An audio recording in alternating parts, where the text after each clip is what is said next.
Alright, how we doing, folks? Here, boy.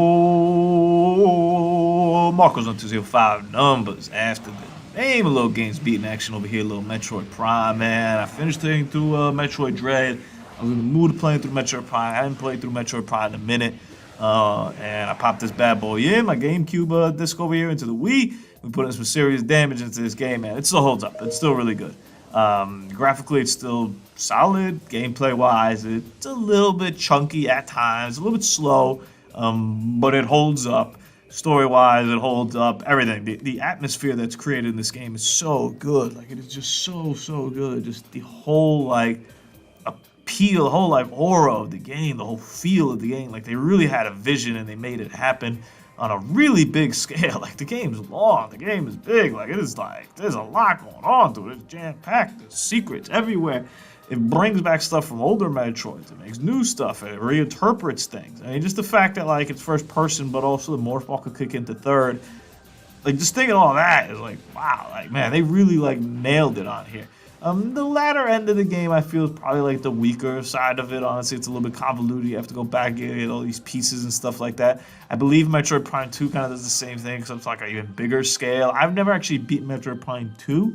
I've been tempted to go back and play it now. I think what I have on deck right now is this Friday Horizon, Elden Ring, probably Ghost of Tsushima after that, and then TBD as to what we do. We'll probably then land this around that Kirby game that looks really good, and I've got to see how the reviews are, because I've always been skeptical about Kirby games. I've played them.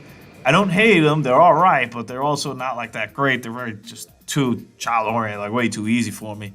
So I've never really been too big of a fan, but this one looks like kind of Mario Odyssey Kirby, and I'm like, okay, like I can kind of get down with the feels, with the vibes of that. I got the Pokemon. I don't know, there's a lot of games, man. A lot of games, not a lot of time. So I don't know if I'm actually going to get to Metroid Prime 2 Echoes anytime soon.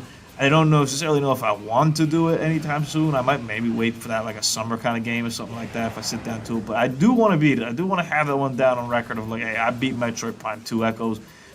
But I do remember that last part just being brutal. I remember just being like a collectathon thing at the end of like, oh, here, get this, get that, get all 36. I'm like, dude, like I am not going across this huge map to get these random things.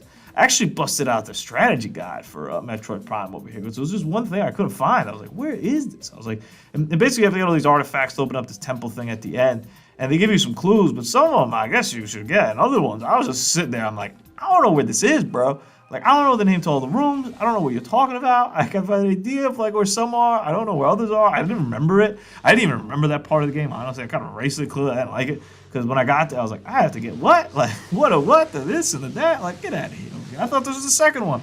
And the third game, I've actually played very little of. I got it on the Wii. I'm not the biggest fan of the motion controls. I don't know if you could get rid of them, honestly. I never even looked that deeply into it to see if you could get rid of them.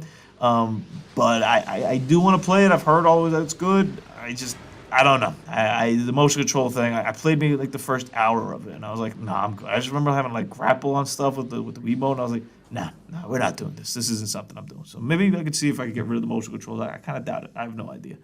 Having said that, though, to go back to the original, though, I think it's such a great implementation. I mean, you got to put yourself in perspective. I think the last game we saw Metro was either Metroid 2 on the Game Boy or Super Metroid. I forget which one comes out, but I think Super Metroid maybe on the Super Nintendo was the last one we saw here, Metroid. And then all of a sudden they drop on the same day Metroid Fusion and Metroid Prime, with Metroid Fusion being a little more in line with what we saw in Super Metroid and those kind of games.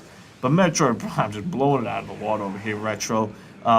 Bringing it to the 3D. The implementation of a lot of the stuff that we're kind of used to from Metroid, the double jump, the wave beam, ice beam, the morph ball, the different bombs, like just being able to like use all these different things in this 3D environment and having it all work so seamlessly and so simple and giving you that feeling of power again. Like I really can't explain express just how well of a job they did. Like they really like knocked it out of the park.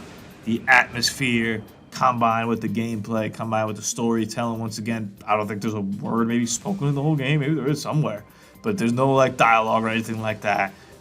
Little things, man. Like when you kind of like walk in or in the water, like we were before. Or sometimes when it's too cold, like the screen fogs up, like the visor, really making you feel like you're kind of in that first person like situation. You're like, damn, like they really like thought about all these little things to put you in this world, to make you feel like you're Samus, and to empower you as Samus. And all the 2D stuff is here in the 3D world, plus some 3D stuff. Hands down, like one of my favorite GameCube games and one of my favorite games of all time.